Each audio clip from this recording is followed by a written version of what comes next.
Imagine if today Cristiano Ronaldo or LeBron James were accused of a double homicide. That's basically what happened in the 90s with Orenthal James Simpson, or O.J. Simpson for short. Before the trial took place, O.J. was one of the most famous athletes in America, becoming an NFL Hall of Fame running back and even an actor and TV spokesman after retirement. Simpson married Nicole Brown Simpson in 1985. Their relationship included documented incidents of domestic violence, and they divorced in 1992. But they continued dating on and off again for their kids until 2 or 3 weeks before Nicole's death. On June 12, 1994, Nicole Brown Simpson and Ronald Goldman were killed outside Nicole's Brentwood house. On June 13th, Los Angeles Police Department detectives found bloodstains in and around O.J.'s white Ford Bronco and a bloody leather glove that matched the one they found on the crime scene. Later, on June 17th, Simpson failed to turn himself in and instead became a fugitive, hiding in the back of the white Ford Bronco driven by his friend Al Collins, followed by a slow-speed chase across the I-5, transitioning to the State Route 91 and the 110 before heading north on the I-405 freeway. With nearly 95 million people watching and the NBA Finals getting interrupted, he was arrested at his Brentwood estate. On July 22nd, Simpson was formally arraigned in court, where he entered a plea of absolutely 100% not guilty. The trial started on January 24th, 1995. He was accused of 2 counts of first-degree murder.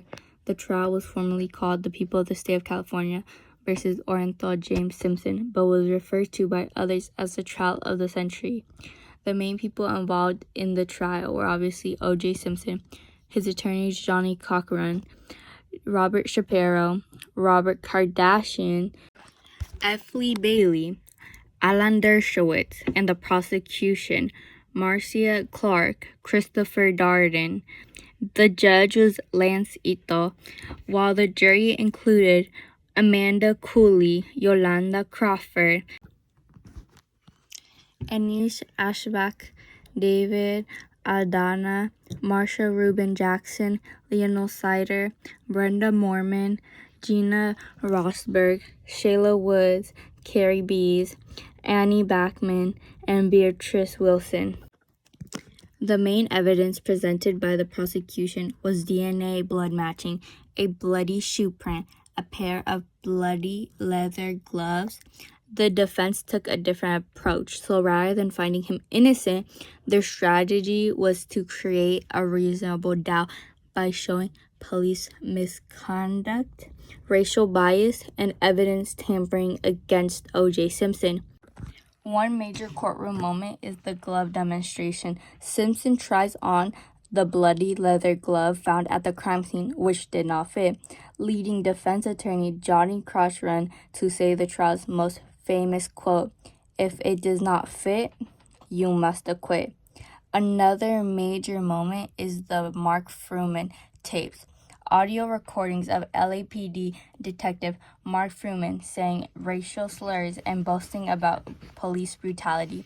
During the trial, Fruman denied using those racial slurs while under oath. Investigators later proved that statement was false. As a result, he pled no contest to perjury for lying under oath, making him the only person criminally convicted in connection with the O.J. Simpson trial. Major witnesses include Brian Cato Kalin, Denise Brown, Dr. Henry Lee, Alan Park. After 8 months of testimonies, on October 3rd, 1995, after only 4 hours of deliberation, the jury found O.J. Simpson not guilty for the murders of Nicole Brown Simpson and Ronald Goldman.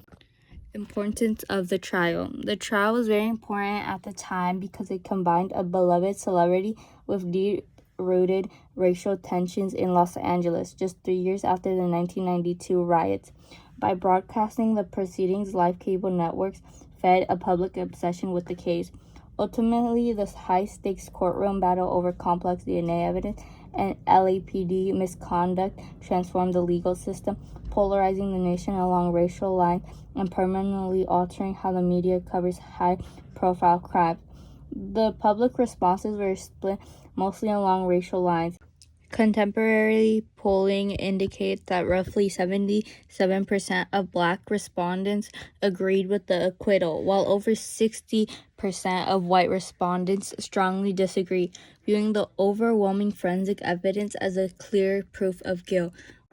While the trial did not directly create major new laws, it did influence future cases. It led to better handling of DNA evidence, improved police evidence procedures, and changed how lawyers think about jury selection.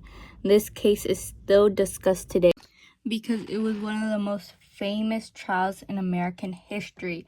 It was a huge turning point in how American public views the criminal justice system and the influence of celebrities in criminal cases.